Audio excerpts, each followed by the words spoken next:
caballeros, buenas tardes. Estamos en una nueva clase de historia. En esta ocasión seguiremos trabajando el concepto del liberalismo en Europa, pero centrado al proceso de revoluciones liberales en el siglo XIX. Ya, muy importante eso.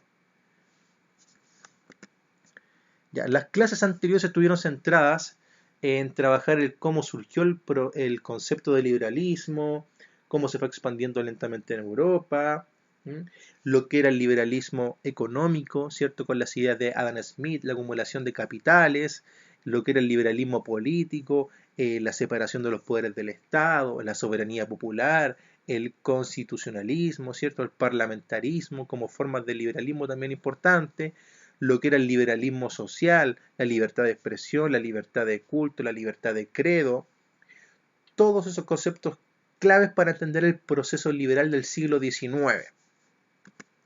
Lo de hoy va a ser analizar la aplicación del ideario liberal en los procesos históricos de Europa en el siglo XIX. En gran medida el objetivo es trabajar las diferentes revoluciones que surgieron en Europa en el siglo XIX. Ya, esta es una imagen que les quiero hacer la pregunta, yo tengo mi concepción bien clara. Cuando uno ve esta imagen que es muy conocida, ya, de Eugène Delacroix, ¿qué es lo primero que se les viene a la mente? ¿Qué quiere demostrar esta imagen? Incluso esta imagen es portada a algunos discos de música actualmente, también lo pueden buscar si quieren. ¿Qué es lo que quiere demostrar la imagen? ¿Qué mensaje quiere enviar? Y eso me gustaría que ustedes lo pudieran responder mentalmente en sus cuadernos. Sería muy importante. ¿En qué proceso histórico también está enmarcado? Lo podrían complementar con eso. Ya, ¿cierto? Ya, como sabemos, surge el liberalismo en Europa. Y lentamente las ideas liberales van llegando a diferentes países de Europa que estaban bajo sistemas monarcas, ¿cierto? De monarquías absolutas. Si pensamos en el siglo XIX y siglo XVIII y también un poquito antes, había muchos reinos en Europa que estaban bajo el sistema de monarquía absoluta, ¿cierto? El monarca que estaba por derecho divino, que gobernaba el país, que no había poderes del Estado, gobernaba como él quería, por linaje real y lo que todos ustedes conocen, ¿ya?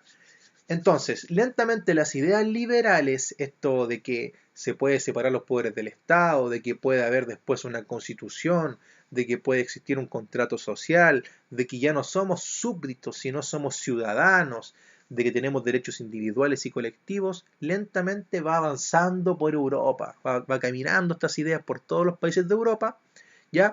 Y esas ideas que yo acabo de mencionar siguen perdurando hasta el día de hoy, ya, muy importante.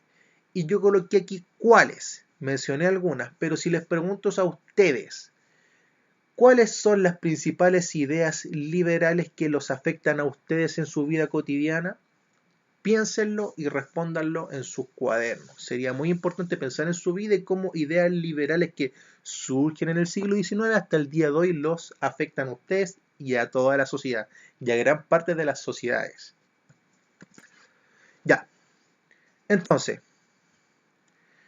sabemos que la Revolución Francesa intentó cambiar el paradigma de lo que estaba sucediendo en Francia con la monarquía, y luego de eso surge Napoleón, ¿cierto? No lo voy a explicar muy a fondo, e instala un gran imperio Napoleón, ¿cierto? El conquistador que avanzó por muchas partes, conquistó Portugal, parte de Portugal, España, parte de Rusia, gran parte de Europa Occidental, ¿ya? Y les recomiendo ver, voy a intentar enviar una serie, un documental de la conquista de Napoleón y la pugna con diferentes monarcas del siglo XIX, ¿ya? Entonces, Napoleón en su gran imperio empieza a conquistar diferentes sectores de Europa y una vez que es derrotado, ¿en qué batalla? Pregunta para ustedes, ¿en qué batalla fue derrotado Napoleón? Muy importante, hay películas también de eso y series de eso también muy importantes. Una vez que Napoleón es derrotado, surge un proceso muy importante donde los grandes monarcas de la época, que eran monarcas absolutos, dicen, nos tenemos que repartir los territorios que Napoleón conquistó para que estas ideas liberales no surjan y no dañen nuestro sistema establecido. Aquí dice, para dominar e intentar restablecer el antiguo régimen. Si yo les pregunto a ustedes, ¿cuál es el antiguo régimen? Ustedes deberían decir que lo más importante del antiguo régimen, y ahí empiezan a explayarse. Ya también es pregunta voluntaria, pero me gustaría saber si ustedes conocen cuál es el antiguo régimen. Pensemos en el siglo XIX. Entonces, Napoleón pierde en una batalla muy importante, que empieza con W, y ellos, los grandes monarcas que controlaban ahora los territorios que había dominado Napoleón, y territorios muy grandes en extensión, dicen, tenemos que repartir estos territorios, y lo hacen en un congreso muy importante del siglo XIX que se llama el Congreso de Viena, ¿ya? 1814-1815. Y los grandes monarcas que se repartieron esos territorios fueron los siguientes: el monarca del Imperio Austriaco, de Prusia, del Imperio Ruso, del Imperio Francés, del Reino de Francia y del Reino de Gran Bretaña, ¿ya? Y estos reinos, que están marcados acá son muy importantes porque ellos son parte de la Santa Alianza. La Santa Alianza era una alianza que defendía el sistema del antiguo régimen que ya estaba establecido y tenía una orientación religiosa muy importante. Entonces, estos imperios se dividen en todo lo que había avanzado Napoleón. Napoleón conquistó Francia, España, gran parte de Europa, hasta por acá aproximadamente. Considerable. También pregunta para ustedes: ¿cuál es el mensaje de la imagen? ¿Qué habrá querido integrar esta imagen? Ahí se puede ver los grandes líderes de monarcas del siglo XIX y están haciendo algo muy importante, que también se puede comparar con conceptos que vamos a trabajar más adelante, que es el proceso de colonialismo, imperialismo en el siglo XIX, después en el siglo XX con la Primera y también con la Segunda Guerra Mundial, ¿ya?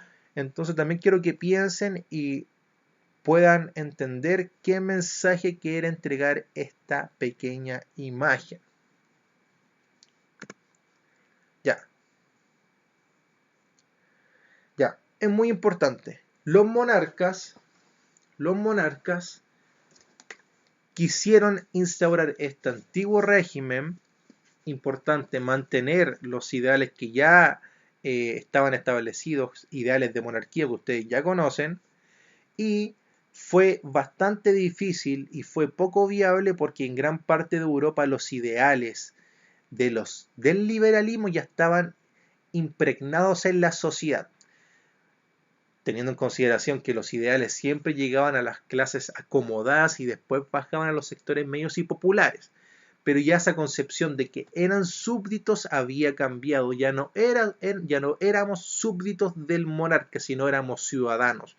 Y como ciudadanos teníamos derechos y deberes con el Estado, y el Estado tiene que proporcionarnos diferentes medidas, diferentes instancias para poder desarrollarnos como personas de forma integral. Lo que pasa también en la actualidad. Nosotros no somos súbditos del gobierno de Chile, nosotros somos ciudadanos del gobierno de Chile. Cuando ustedes cumplan 18 años van a ser ciudadanos del gobierno de Chile.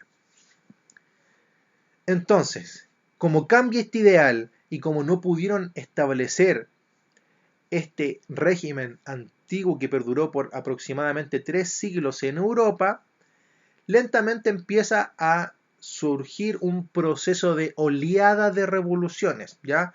Revoluciones en 3 décadas importantes, en 1820, en 1830 y las revoluciones finales fueron que en 1848, ¿ya? Y estas revoluciones no querían defender este régimen monarca, querían proponer las ideas del liberalismo, que existieran constituciones, que existieran poderes del Estado separados, libertades, derechos, etcétera, etcétera, etcétera.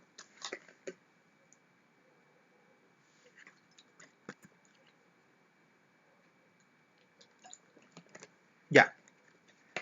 El primer ciclo de revoluciones, ya en una forma muy global.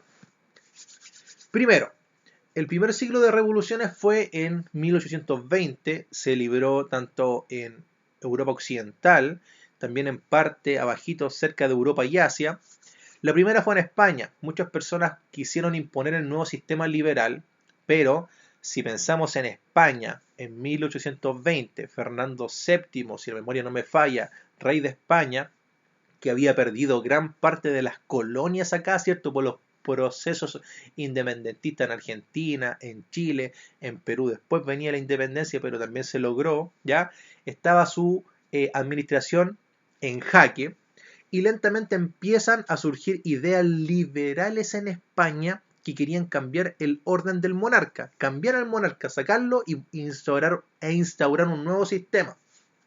Pero no se llevó a la práctica porque como la Santa Alianza era una organización que intentaba proteger los ideales monárquicos y del antiguo régimen, lentamente fue reprimiendo a esta población que estaba en contra del sistema monárquico. ¿Ya? Eso es lo primero. Hubo un levantamiento militar en España reprimido por la Santa Alianza. Después, muy importante que les voy a enviar un video.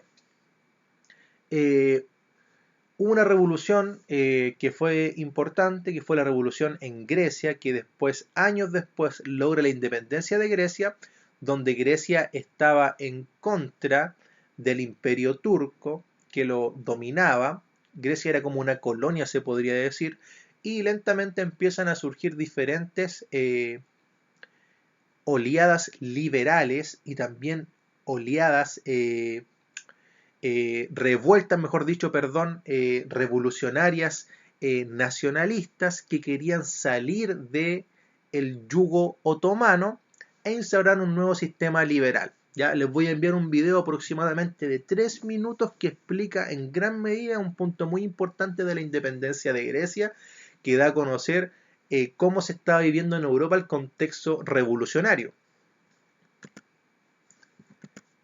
Después de eso vienen las oleadas de revoluciones, tanto en Francia, en Bélgica, en Polonia, en parte de Austria también, importante, y estas revoluciones tomaron un carácter muy importante, ¿ya? Venían con las ideas liberales que ustedes ya conocen, ¿cierto? Fundamentales, pero también venían con otro matiz agregado, venían con ideas de componente nacionalista. Si pensamos en el nacionalismo, ¿cierto? Una doctrina que exacerba el amor a la patria, ¿cierto? Mi patria es mejor que la tuya. Claro ejemplo es el fútbol o los deportes, que surge el ideal nacionalista, Chile contra Perú, Chile contra Argentina, ¿ya? Son claros ejemplos de la realidad actual. Y surge este componente nacionalista, las revoluciones liberales en 1830. Y les hago la pregunta a ustedes. ¿Por qué creen que estas revoluciones liberales después de 1830 toman un carácter ya y un tinte también nacionalista? Sería importante que lo piensen y lo puedan responder. Entonces, oleada comenzó en Francia. Francia siempre ha sido la cuna de muchas revoluciones y de muchos cambios importantes como la Ilustración o la Revolución Francesa. Se extendió a Bélgica, a los Países Bajos, también Holanda, a Polonia, ¿ya? Y algunos autores lo declaran como una revolución liberal, pero como lo comenté, de índole nacionalista, importante. Después de eso viene uno de los ciclos más importantes. Yo creo que si queremos encerrar de los 3 ciclos de revoluciones, el más importante es el ciclo de revoluciones del año 1848. Después voy a colocar un mapa que va a dar a conocer cómo se libran una cantidad de revoluciones y de movimientos importantes en este año, ¿ya? Entonces, las revoluciones que estallaron ese año son consideradas el cierre del ciclo revolucionario liberal y el primer momento en que se hacen presentes los intereses de obreros y trabajadores. Aparte de tomar ese matiz liberal, aparte de tomar ese matiz nacionalista, se agregaba un punto muy importante, ¿ya? Se agregaban los sectores medios y los sectores populares que luchaban por estas desigualdades que existían en este orden establecidos por las monarquías o por los regímenes autoritarios, ¿ya? Es un plus muy importante. Con el transcurso del siglo XIX y también con el transcurso del siglo XX, estas revoluciones liberales siguen tomando un peso muy importante y van agregadas con un plus también de sectores populares importantes. Esto se puede ver reflejado en Europa y también en América Latina y también en Chile, a finales del siglo XIX. Algunos de los cambios importantes de estas revoluciones de 1848 son conceptos que hasta el día de hoy perduran. Por ejemplo, el sufragio universal masculino, y ahora ustedes saben que el sufragio universal también es masculino y femenino. En Chile en su tiempo era considerado el voto censitario, también lo vamos a trabajar, donde solamente los hombres mayores de 18 o 21 años con tierras, con dinero podían votar. Si tú eras hombre de un sector medio no lo podías hacer. En la actualidad no es así. Toda persona sobre 18 años que no esté cumpliendo una pena aflictiva, que no esté preso, puede votar, ¿ya? Entonces, estas ideas vienen, imagínense, del año 1848. Sufragio universal masculino en Francia. Después, con el transcurso de los años y con el transcurso también de los siglos, se instala un sufragio universal de ambos sexos. La abolición de la servidumbre, importante, ¿ya? También podemos pensar en el tema del proceso colonial en Chile, ¿cierto? Con la abolición de la encomienda, de la esclavitud también. Acá también se abole la servidumbre en Austria, un proceso muy importante que va en ayuda de estos sectores como obreros y trabajadores común y corriente. Y también el fortalecimiento del nacionalismo en los territorios italianos y alemanes, ¿ya? Surge aquí el proceso nacionalista que después tiene un impulso muy importante en la primera mitad del siglo XX, tanto en la Primera como en la Segunda Guerra Mundial. Y acá está. Es un mapa de las revoluciones del año 1848 y ustedes pueden ver que todos estos llamas, se podría decir, son procesos de revoluciones. En el Reino de Francia, en Alemania, en los Estados Germánicos, en el Imperio Austriaco, en Berlín, en Modena, en Florencia, en Roma, en Budapest, en Viena, donde estuvo el Congreso también muy importante, ¿ya? Y se puede ver que este proceso quería dar a conocer un pensamiento que vino a cambiar el orden establecido que ya se venía arrastrando de muchos siglos. Al lado hay una pequeña fuente donde habla de algunas características importantes y algunas causas importantes del proceso revolucionario. Convergieron en un mismo momento varios procesos de gran complejidad que venían gestándose desde hace tiempo. Primero, un movimiento de carácter liberal en apoyo de un constitucionalismo que estableciera el final de la censura, la libertad de religión y de empresa, y un gobierno representativo, ¿cierto?